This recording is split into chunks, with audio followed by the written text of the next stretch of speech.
It's January 6th, 2026, and this is Sketchworks NewsBrake. The news stops here. I'm Brian Troxel, and am I the only person who hasn't been running a fake taxpayer-funded daycare all this time? I feel like such a sucker.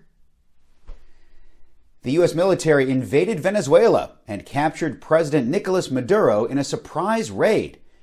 President Donald Trump said the invasion was just his way of making good on a New Year's resolution to start World War III. Maduro arrived in New York City hours later to be arraigned on federal charges of narco-terrorism against the United States. Unfortunately, he did not attend closing weekend for the off-Broadway run of Sketchworks Comedy's Don't Vape, the Grease parody. Oh well, we'll see you next time, Nick. Maduro is currently locked up in the same federal detention center where disgraced rap mogul P. Diddy spent time before his conviction. It's where federal prisoners go when the U.S. government wants to take your oil.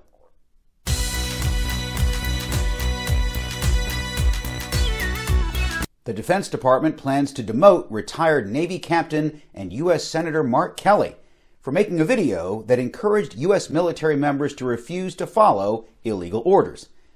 Defense Secretary Pete Hegseth said he's willing to give Kelly a chance by seeing who can shotgun a keg of beer faster. Minnesota Governor and former vice presidential candidate Tim Walz said he will not run for re-election due to scrutiny about the state's handling of suspected child care fraud. Walz also said he wants to spend more time doing dad stuff, like fixing that squeaky floor, replacing the brake pads in his truck, and finding a way to use that piece of wood he saved in 1987 because you never know when you might need it. Don't Vape, the Grease parody held its final performance on Sunday at Theater 555 in New York. We'd like to thank the amazingly talented cast and crew, as well as our general managers, Visceral Entertainment, for all of their brilliant work on our stupid little show. We also want to give thanks to everyone who saw the show and those who wrote all those lovely, glowing reviews. This chapter may be over, but we have some things in the works, so stay tuned for what's next. And while you're waiting, spend your time wisely by liking this video and subscribing to our channel. We are oh so close to 2,100 subscribers, and you can help us get there. We have plenty of things coming here in our 25th anniversary year, and you won't want to miss any of it, so also click that notification bell. We have a Patreon too. Just saying, just throwing it out there, lobbing it out there. That's it for our gratuitous plug. As I mentioned at the top of the show, today is January 6th, which is a national holiday for Democrats. 5 years after the riot, Capitol Police Officer Michael Byrd, who was responsible for the only casualty that day, is now running a daycare out of his home. I really am the only person not doing this, aren't I? I feel so stupid. Why didn't anybody mention this? The Department of Homeland Security criticized Hilton hotels for canceling hotel reservations for ICE agents who were working on deportation raids in Minneapolis. DHS calls it unacceptable.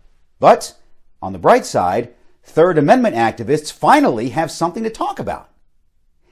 Now, in Hilton's defense, this particular hotel was run by franchisee Everpeak Hospitality and not Hilton itself.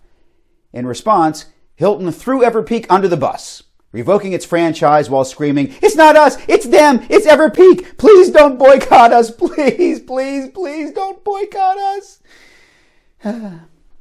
Having lost their Hilton franchise, Everpeak Hospitality will be converting their hotel into a fake taxpayer-funded daycare.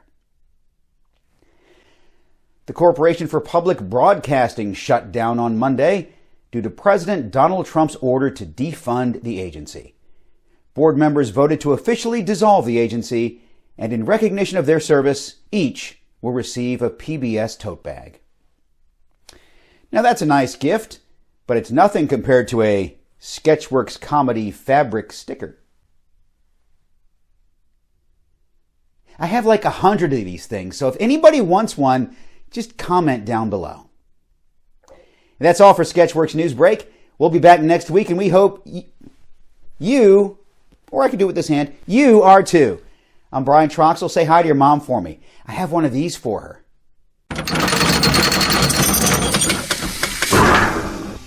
We also increased the reward amount to $25 million for Nicolás Maduro and his so-called Minister of Interior as part of the Department of State's Narcotics Rewards program. Give us a break. He hasn't brought an end to the Maduro regime. The Maduro regime is more powerful today and more entrenched today than it was when the president began.